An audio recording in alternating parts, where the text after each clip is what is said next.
Quand vous avez l'impression que des gens ont arrêté de compter sur vous, n'arrêtez jamais de compter sur vous-même. Absolument chacun d'entre vous a quelque chose pour lequel il est doué. Absolument chacun d'entre vous a quelque chose à offrir. Et vous avez une responsabilité envers vous-même, de découvrir quelle est cette chose. Mon père a abandonné ma famille lorsque j'avais seulement 2 ans.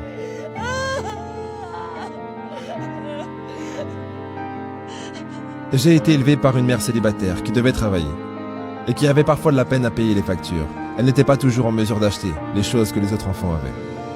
Elle n'avait pas assez d'argent pour m'envoyer là où les autres enfants américains allaient à l'école. Mais elle trouvait qu'il était important pour moi que je suive une éducation à l'américaine. Donc elle a décidé de m'enseigner des leçons extrascolaires elle-même, du lundi au vendredi. Mais vu qu'elle devait aller au travail, le seul moment où elle pouvait le faire, c'était à 4h30 du matin. Maintenant, comme vous pouvez l'imaginer, je n'étais pas vraiment contente de devoir me lever à 4h30. Très souvent, je finissais par m'endormir sur la table de la cuisine. Mais à chaque fois que je me plaignais, ma mère me jetait un de ses regards et me disait « Ce n'est pas une partie de plaisir pour moi non plus, mon petit gars. » Il y avait des moments où je souffrais de ne pas avoir de père dans ma vie. Il y avait des moments où je me sentais seul et j'avais l'impression de ne pas m'intégrer. Donc je n'ai pas toujours été aussi concentré que j'aurais dû l'être à l'école. J'ai fait des choses dont je ne suis pas fier et j'ai été dans plus d'embrouilles que ce que j'aurais dû. Ma vie aurait pu très facilement tourner au cauchemar. Mais j'ai eu de la chance. J'ai eu beaucoup de deuxième chance. J'ai pu aller à l'université, faire une école de droit et suivre mes rêves. Ma femme, la première dame, Michelle Obama, elle a une histoire similaire. Aucun de ses 2 parents n'a été à l'université. Et ils n'avaient pas beaucoup d'argent. Mais ils ont travaillé dur, et elle a travaillé dur, pour s'assurer qu'elle puisse aller dans les meilleures écoles de ce pays. Certains d'entre vous n'ont peut-être pas ces avantages. Peut-être que vous n'avez pas des adultes dans votre vie qui vous donnent le soutien dont vous avez besoin. Peut-être que quelqu'un dans votre famille a perdu son travail et que vous manquez d'argent. Peut-être que vous vivez dans un quartier où vous ne vous sentez pas en sécurité. Où vous avez des amis qui vous poussent à faire des choses que vous savez ne pas être bien. Mais au final, il n'y a aucune excuse pour ne pas essayer. L'endroit où vous vous trouvez actuellement ne détermine pas où est-ce que vous finirez. Personne n'a écrit votre destin à votre place. Mais peu importe ce que vous avez choisi de faire, je vous demande de vous y engager. J'aimerais que vous travailliez à fond là-dessus. Je sais que des fois, les médias peuvent vous donner la sensation que vous pouvez devenir riche et plein de succès sans travailler dur.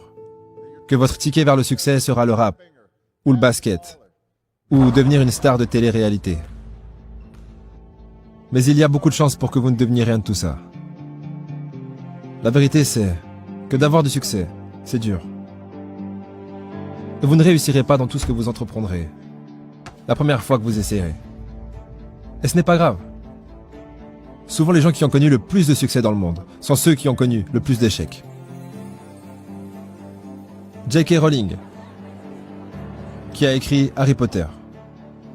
Son premier livre, Harry Potter, a été rejeté 12 fois avant qu'il ne soit finalement publié. Michael Jordan a été rejeté de son équipe de basketball au lycée. Il a perdu des centaines de matchs et a loupé des milliers de tirs au panier dans sa carrière. Mais il a dit une fois, « J'ai échoué encore et encore dans ma vie. Et c'est pour cette raison que j'ai réussi. » Here's Michael at the foul line. A shot on Elo. Goal! Ces gens ont réussi parce qu'ils ont compris que vous ne pouvez pas laisser vos échecs vous définir. Vous devez laisser vos échecs vous apprendre quelque chose. Vous devez les laisser vous montrer ce que vous allez devoir faire différemment la prochaine fois. Si vous êtes dans les problèmes, ça ne veut pas dire que vous êtes une personne à problème. Ça veut dire que vous devez essayer encore plus fort d'agir de la bonne façon. Si vous avez des mauvaises notes, ça ne veut pas dire que vous êtes stupide, ça veut juste dire que vous devez passer plus de temps à étudier. Personne n'arrive au monde en étant bon dans tout ce qu'il fait. Vous devenez bon dans ce que vous faites lorsque vous travaillez dur. Il n'y a pas beaucoup de buts la première fois que vous faites du foot. Vous ne chantez pas sur les bonnes notes la première fois que vous chantez une chanson. Vous devez vous entraîner. N'ayez pas peur de poser des questions. N'ayez pas peur de demander de l'aide quand vous en avez besoin. Je le fais tous les jours. Demander de l'aide n'est pas un signe de faiblesse, c'est un signe de force. Parce que cela montre que vous avez le courage d'admettre lorsque vous ne savez pas quelque chose. Et cela vous permet ensuite d'apprendre quelque chose de nouveau. Donc trouvez un adulte à qui vous pouvez faire confiance. Un parent, un grand-parent, un prof, un coach ou un consultant. Et demandez-leur de vous aider à rester sur le bon chemin pour atteindre vos objectifs. Je m'attends à de bonnes choses pour chacun d'entre vous. Alors ne nous décevez pas.